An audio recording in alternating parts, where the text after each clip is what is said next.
Bwana Yesu asifiwe. Tazama video hii ambayo nimekuwekea hapa chini, alafu uniambia kwamba kuna watu ambao wamesema kwamba wameokoka au wanajitamka kwamba wenyewe wameokoka, lakini hawana vita yoyote ile. Vita hata ya nyama tu hii ya kawaida ya kimwili hawana, na wanajisifu kwamba wameokoka. Lakini sasa kuna kitu hicho ambacho kinaendelea.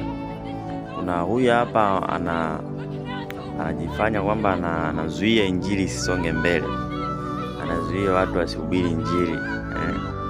Sasa ndugu yangu, nikwambie tukasome Efeso 6, kisoma kuanzia 10 mpaka 18. Leo kitu ambacho kilikuwa kinazungumziwa pale, yani kwamba sisi hatupigani kwa namna ambayo unatujia sisi. Yani wewe huyu unayetujia hapa, hatupigani kwa namna unayotujia sisi. Sisi vita yetu sio hiyo. Mtazame huyu hapa, mwangalie vizuri anachokifanya. Wewe unaweza kaangalia ni mtu ambaye anajaribu tu kupinga, lakini ukweli ni kwamba sisi hatupigani kwa namna ya macho ya nyama au kwa namna ya kimwili. Sisi hatupigani kwa namna hiyo. Sisi anayetupigania ni Bwana Yesu Kristo wa Nazareti aliye hai.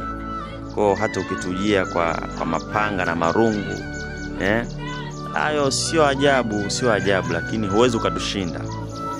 Sababu sisi tuna nguvu kubwa sana. Ili uelewe sisi tuna nguvu kubwa, wala nyie sio type yetu. Nikupe mfano mmoja. Unasikiaga habari za Samson. Samson, itazama nguvu alizopewa. Alipewa nguvu za kuhamisha hata mlango wenye futi 30 kwenda juu, akaushika kwa mikono yake, akaungoa, akautupa kule, akaupandisha juu ya mlima. Samson. Je, ile nguvu aliyonayo Samson, unaonaje kama akiichukua? Ile nguvu akaichukua, akasema naiweka katika kofi au ngumi, akakupiga ngumi moja. Hebu imagine anang'oa mlango wenye futi hata 30 kwenda juu. Unaona, kwenda juu futi 30, akaichukua akakupiga ngumi. Lakini sisi hatupo kwa namna hiyo. Ni kwamba nyie sio type yetu. Sisi hatupigani na mwanadamu yeyote yule, bali sisi ni washindi. Mwingine huyu hapa tena, mwangalie huyu. Hao wote ni mabinti wameamua kujitoa kwa Kristo Yesu, wanahubiri injili. Wapo wengine madada wanajiuza, ni mashoga, yani hawaeleweki. Lakini angalia binti huyu, ni binti mrembo, ni mzuri, lakini uzuri wake akauona wa kazi gani? Ni bora nikaihubiri injili. Watu kama hao ndo nikiwaona kama hawa wananitia moyo sana. Mungu awabariki sana. Lakini nyewe mabinti ambao mtuvalia nguo za uchi, mueleweki, yani mnavaa uchi tu. Ampo yani mmekaa tu nyang'anyanga, mueleweki.